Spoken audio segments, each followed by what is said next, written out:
Yeah, so basically, afterwards, I say as far as planning, like, one of the most important things, I say just, first of all, do, like, the necessary, after you book the ticket, do the necessary shit. Which is, first in case, especially if it's the first time you're traveling, take care of all the bureaucracy and stuff that you gotta do. Like, see what the entrance requirements to the countries are. Pay attention that a lot of countries, they will tell you that you need to present a ticket that you're leaving the country. So, or any kind of a document that you're leaving the country. So if you fly to one country, that's fair enough, that's not a problem.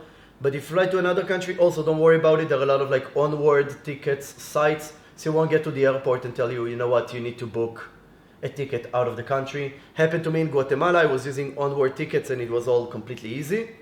Mm-hmm. But anyway, medical insurance, all this stuff, just take care of that. I also think it's a good idea to, if you're first time traveling, to book a hostel for your first night. Yeah, at least for the first two nights. Two nights, I would say, just to be safe.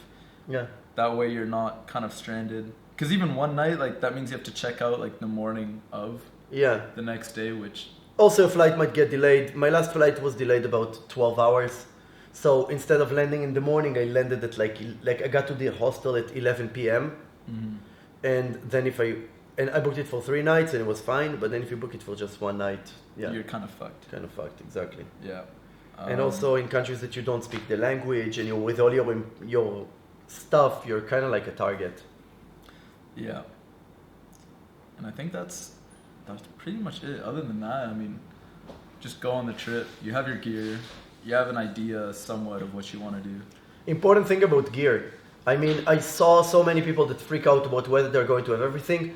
Believe it or not, usually you're landing in bigger cities with a lot of shops that you can buy gear. So no reason to freak out about it. I saw so many people that are like, oh my God, I forgot to pack thermal socks.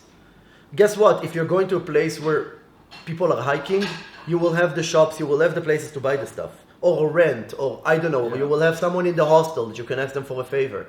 So don't worry too much about equipment. Just make sure that you have everything. 2 credit cards, I think is super important. So you won't get stuck. So obviously, Yeah, that's smart actually. Yeah, bring cash, but 2 credit cards is really important. I can tell you, I got pickpocketed in Brazil in my last night in Sao Paulo. If I didn't have another credit card, it would have been a mess to actually book a COVID test and to go anywhere. So make sure you have another... And along with the credit cards, tell your bank that you're going traveling. Yes. It happened to me where I arrived in Colombia and I couldn't withdraw money. And I was very confused and realized the bank thinks it's fraud because someone is trying to withdraw. A fraud in Colombia? Who would have... Yeah. They're like, you live in Canada. Why is someone withdrawing a few $100s in Colombia? And then you have to call your bank and it's a whole ordeal. It's not super hard, but it's just annoying. Yeah, if you're not Jewish, like we solve it in like 30 seconds. We just called the Rothschilds and we're like, yo, Yankel, look, we need you to sort this out. He wires us like $1 million and we're good. But for you Gentiles, it's a bit more complicated. Yeah, but no, it's hard because at least for my bank, I couldn't do it through a website. I had to actually call, and I couldn't do it through WhatsApp, so I had to get Skype credits.